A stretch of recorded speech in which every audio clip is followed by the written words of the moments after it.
So I think now we're ready to go to the piece, and for today I suggest we do just this first part, left hand of this first part until here. All right, and to really understand it, we just focus for now on this part.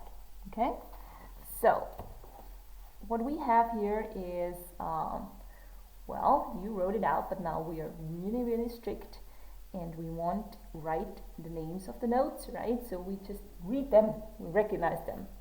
Bass clef is also called the F clef, right? And this is our orientation. This little thing here sits on the F line, so this is our orientation point, right? We know, okay, if this is my F in the bass clef, I know one note above, oh, okay, this has to be a G. And then I have a very logical chord of a G, a B, and a D, right? And we start here. You find your G, because you know this is the middle C, and my F in the F clef or bass clef is always this F here. Well, we are in the G major, so we know we would play an F sharp. But always as an orientation, how do I know where are my notes on this piano? I know the bass clef F is always this here. It's not far away from middle C, so I know exactly where to put my finger when I read this particular G. There's no guessing. I know it. This is that G that's closest to the middle C. So a chord, I place, right, the typical thing, a chord, a beautiful harmonic chord is 3 notes at the same time, and there's always 2 notes in between, and we play, for example, if I play this chord here, the G, B, D, very typical for the G major scale.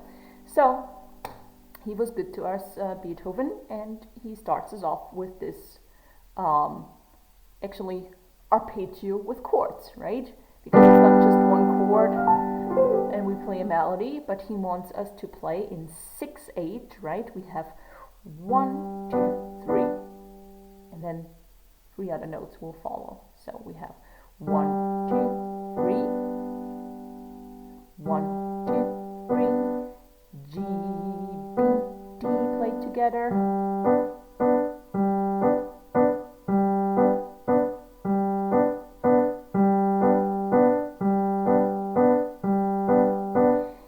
Also, Laurie, you notice we have this line here, right?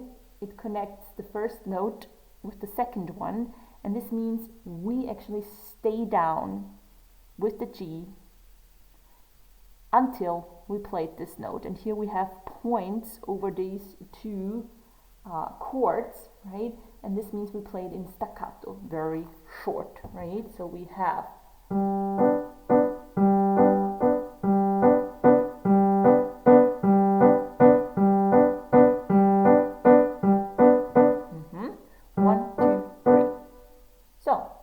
one, you have your F sharp, C, and D. I chose to use for the first chord for G, for the first arpeggio, for the G, B, D, the 5th finger on the G. 5th finger on the G. Because I don't think it's very good to have to switch the hand like this. I prefer, but you will find out for yourself, Laurie, if this is better for you to start off as they suggest here with the 4th finger. So it would be, I play 5th finger, both with the 5th finger, yeah? So we have the first one.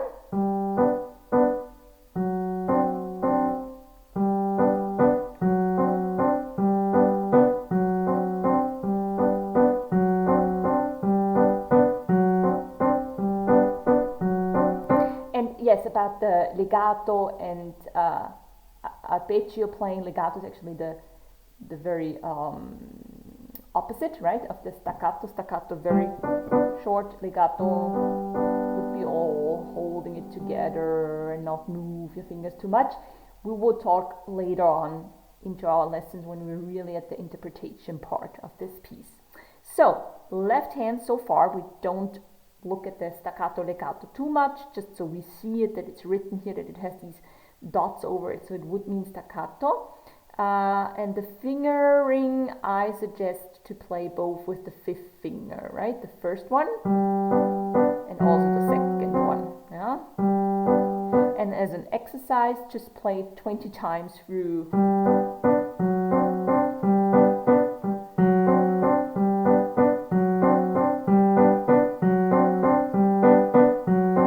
And so on, and so on, and so on, and so on, okay? So just these three first chords are really, really in your left hand, right? So please go ahead and practice the first one, the second one, the first one, exactly as it's written here, right? First and third are the same.